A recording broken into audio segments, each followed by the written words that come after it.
preferências do consumidor. Dois exemplos extremos de curva de indiferença. O formato de uma curva de indiferença nos diz sobre a disposição de um consumidor em trocar um bem por outro. Quando os bens eles são facilmente substituíveis um pelo outro, as curvas de indiferença elas são menos convexas. E quando é muito difícil substituir um bem por outro, as curvas de indiferença, portanto, elas são muito convexas. Para vermos por que isso é verdade, vamos analisar, portanto, aqui dois casos extremos. Então, nós temos, primeiro caso extremo, os bens que são substitutos perfeitos.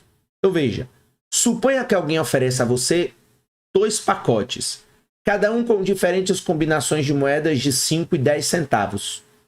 Como você classificaria os diferentes pacotes?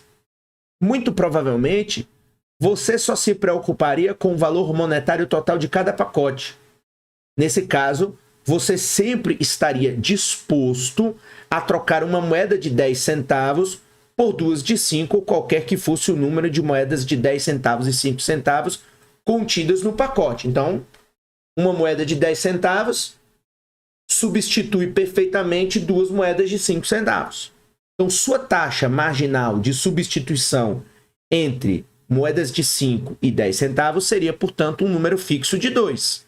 Então, para mim, é um substituto perfeito. Eu tenho uma moeda de 10 ou tenho 2 moedas de 5.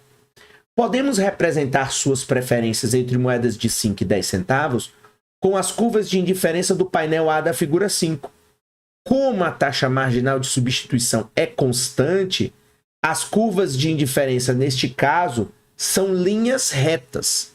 Nesse caso extremo de curvas de indiferenças retas, dizemos, portanto, que os dois bens eles são substitutos perfeitos, ou seja, você troca de olho fechado um produto por outro produto.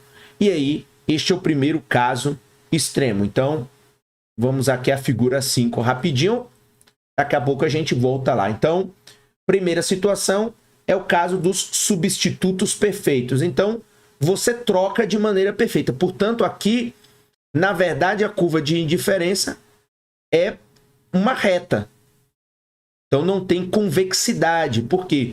Porque aqui você passa de um bem para o outro de maneira perfeita. Você troca, então, aqui, no caso, você troca na correlação de 2, então 2 moedas de 5 centavos por uma moeda de 10 centavos, e aí, enfim, está realizada a substituição. Então, quando dois bens são facilmente substituíveis um pelo outro, como moedas de 5 e 10 centavos, as curvas de indiferença são linhas retas, como mostra o painel A.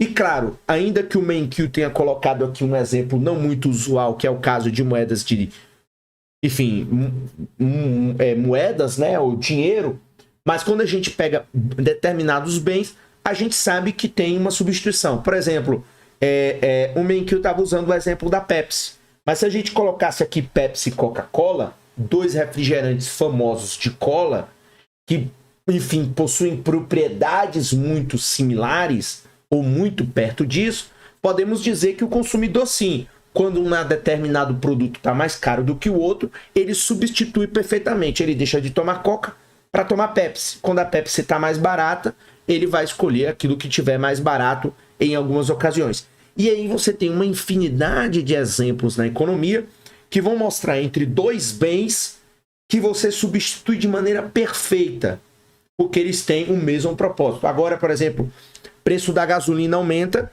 as pessoas usam etanol. Então é um substituto perfeito. Então você tem como andar de carro com outro combustível que não seja gasolina. E aí você vai ter essa substituição perfeita entre esses dois bens. E, portanto, a curva de indiferença, a escolha aí, ela não vai ter, a princípio, a convexidade. Então, voltando aqui apenas para destacar, né? Então, a taxa marginal de substituição, como ela é constante, portanto, as curvas de indiferença, elas vão ser linhas retas, ok? Então, tranquilamente. O segundo caso extremo é o caso dos complementos perfeitos. Então, suponha agora que alguém lhe ofereça lotes de sapatos. Alguns sapatos servem no pé direito, ao passo que outros servem no esquerdo. Como você classificaria esses diferentes lotes? Nesse caso, você ficaria preocupado somente com o número de pares de sapatos. Em outras palavras, avaliaria um lote de sapatos com base no número de pares que pudesse reunir a partir dele.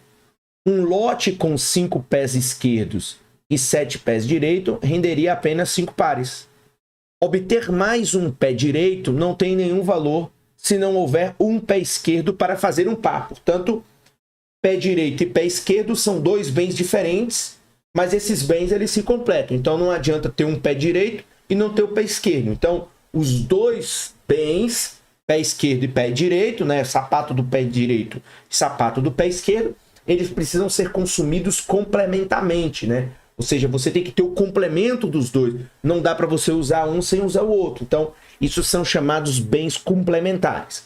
Podemos representar suas preferências por sapatos para os pés esquerdo e direito por meio das curvas de indiferença do painel B da figura 5. Daqui a pouco a gente volta lá na figura 5 para mostrar esse exemplo graficamente. Nesse caso, um lote com 5 pés esquerdos e 5 pés direitos tem, portanto, o mesmo valor que um lote com 5 pés esquerdos e 7 pés direitos. Tem também o mesmo valor que um lote com 7 pés esquerdos e 5 pés direitos. Não adianta ter mais bens, ter mais de um bem e não ter o seu complemento, porque não faz sentido a utilização desse bem sem o seu bem complementar. As curvas de indiferença, portanto, têm formato de ângulos retos. Nesse caso extremo de curvas de indiferença com ângulo reto, nós dizemos, portanto, que temos aqui os bens que são complementos perfeitos. Aí aqui tem uma nota de rodapé. Os bens complementos também podem ser denominados bens complementares. Então, alguns livros, alguns manuais de economia utilizam a expressão bens complementares. No mundo real, naturalmente, a maioria dos bens não é de substitutos perfeitos, como moedas de 5 e 10 centavos, nem de complementos perfeitos, como sapatos para os pés esquerdo e direito. Normalmente, as curvas de indiferença são convexas, mas não a ponto de formar ângulos retos. É claro que aqui são casos extremos. E se a gente for aqui no gráfico, veja lá, ó. Então, quando dois bens são fortemente complementares, tais como os pés esquerdo e o pé direito dos sapatos, as curvas elas possuem um formato de L, né? Um ângulo reto. Então, aqui você tem a curva de indiferença 1 e a curva de indiferença 2. Então, se eu tenho 5 sapatos para o pé esquerdo, eu tenho que ter 5 sapatos para o pé direito, porque eles se complementam. Se eu tenho 7, o pé esquerdo, eu tenho que ter também 7 para o pé direito. Então, tais como os pés esquerdo e direito do sapato, as curvas de indiferença, portanto, apresentam um ângulo reto, como mostra, portanto, aí o painel B da figura número 5. Então, mostrando aí esses dois casos exemplo. E aí, claro, aí no final, Menkil coloca essa questão.